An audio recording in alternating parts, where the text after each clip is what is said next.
At first glance, Run It's music video appears to be a showcase of Korean cultural imagery: tigers, ancient Hangul, Sheila era artifacts, eclipse symbolisms, black and white duality. The visual language is unmistakably Korean, but the deeper I went, the more I started noticing that these references weren't simply scattered throughout the video.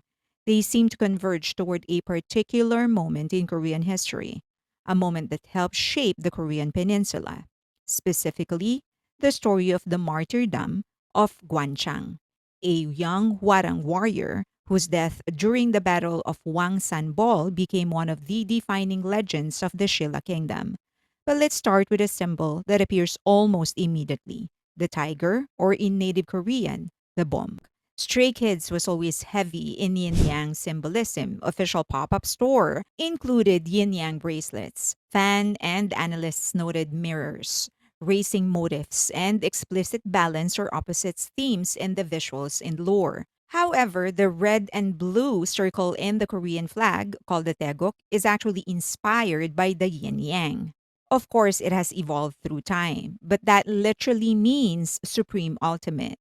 Given the heavy references to historical Korean elements, the symbol could be referencing the tegok more for this MV. In this one scene, if you look closely at the surface of the dark stone spiral, there are faint inscriptions of archaic Korean characters. This references the Hun Min Jong-gum, the original 15th century manuscript that introduced Hangul, or the Korean alphabet. Stamping this script onto the foundational stone literally grounds the choreography in the birth of Korean literacy and cultural identity. The performance is an extension of Korean history. There is also the gumwan, or the shilla gold crown, the branch like, antler shaped structure radiating outward from the perimeter, are a direct visual match for the stylized motifs found on the 5th and 6th century crowns from the Shilla kingdom. Shilla crowns featured vertical, abstract projections shaped like sacred trees and deer antlers. This symbolized a bridge between heaven and earth, representing the king's dual role as a political ruler and a high shaman. There is also Felix's battle with himself. Felix movements look like taekwondo movements. However, there is another ancient martial art with fluid, rhythmic folk game martial art characterized by graceful dance-like footwork and sweeping kicks. That is called the tekyon. Modern taekwondo was actually developed in the 1940s and 50s following the Japanese occupation of Korea. Its physical foundation is heavily based in Shotokan karate, mixed with Chinese martial arts. When the creators of Taekwondo were establishing a unified national martial art in the 1950s, they deliberately integrated Taekyon's signature high, fast, and spinning kicks to give Taekwondo a distinctly Korean identity, separating it from karate. The name Taekwondo was specifically chosen because it sounded phonetically similar to Taekyon, anchoring the new art to Korea's ancient heritage. Felix executing taekwondo movements that look like a fluid dance while battling himself perfectly synthesizes this exact historical evolution. It's a visual representation of the art's dual nature: the fierce, rigid combat ready military discipline of the ancient warang or karate roots fighting against the fluid, expressive, rhythmic grace of Taekyon.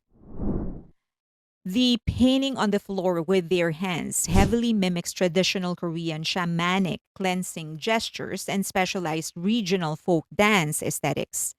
In traditional Korean shamanism, meaning to wash away evil spirits or sorrow, performers use sweeping physical gestures directed towards the ground.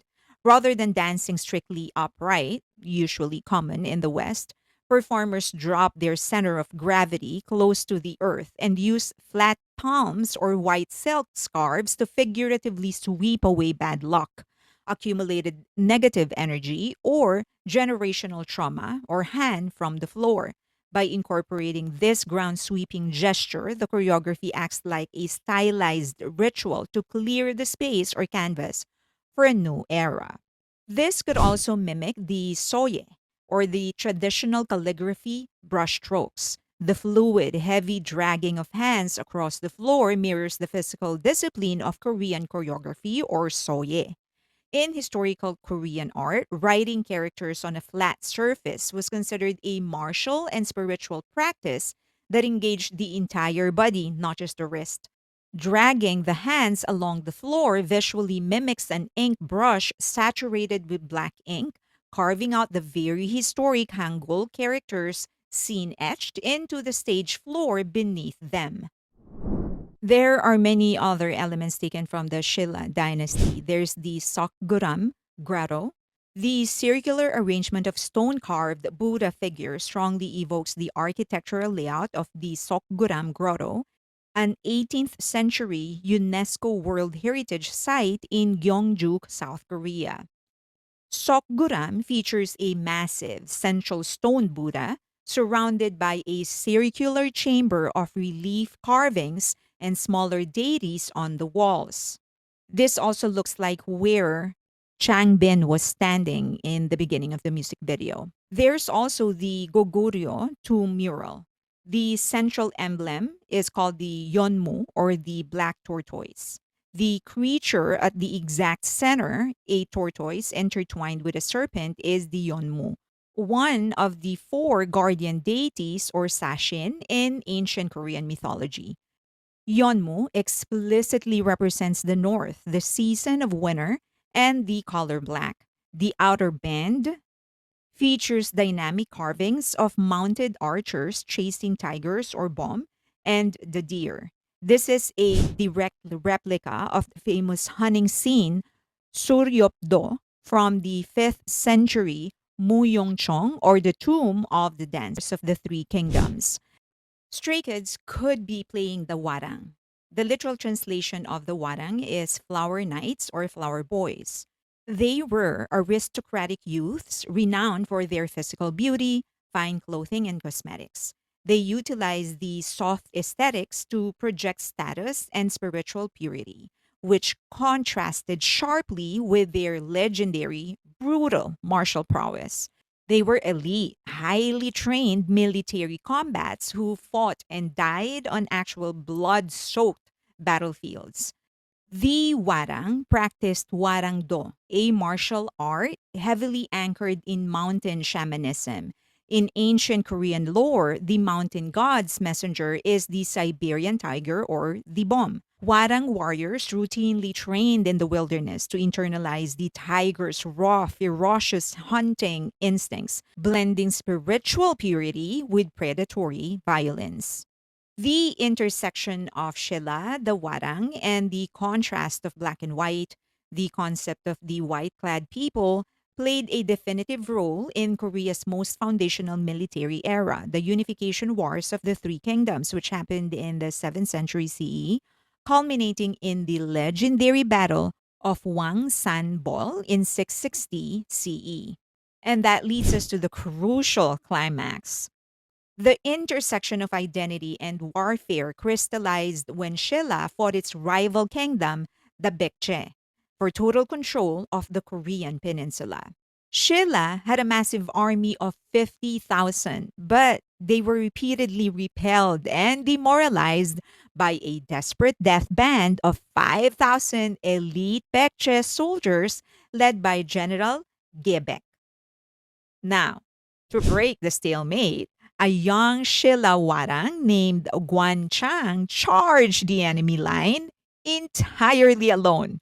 He was captured, spared for his bravery due to his youth, and sent back. He immediately charged again, wearing his pristine warrior garments. This time, he was executed and his body was returned tied to his horse. And that was it. Seeing the pure white garments of their young noble knight stained in blood ignited a furious tiger like ferocity in the Shilla army. They launched a brutal counteroffensive, annihilated the Baekje forces, and unified the Korean peninsula for the very first time in history. It's also important to note that in the music video, they used the eclipse According to the Samguksagi, or the history of the three kingdoms, the years leading up to the final clash of 660 CE were plagued by a series of bizarre, terrifying omens in the rival kingdom of Baekje. The royal court recorded eclipses, red moons, and ghost sightings. Most famously, a subterranean omen was discovered where an inscription read, Bekche is like a full moon, and Shilla is like a new moon. A court shaman interpreted the eclipse and the moon signs to mean that the full moon of Bekje had reached its peak and was destined to be swallowed by darkness, and that's the eclipse, while Shilla's new moon was just beginning to grow.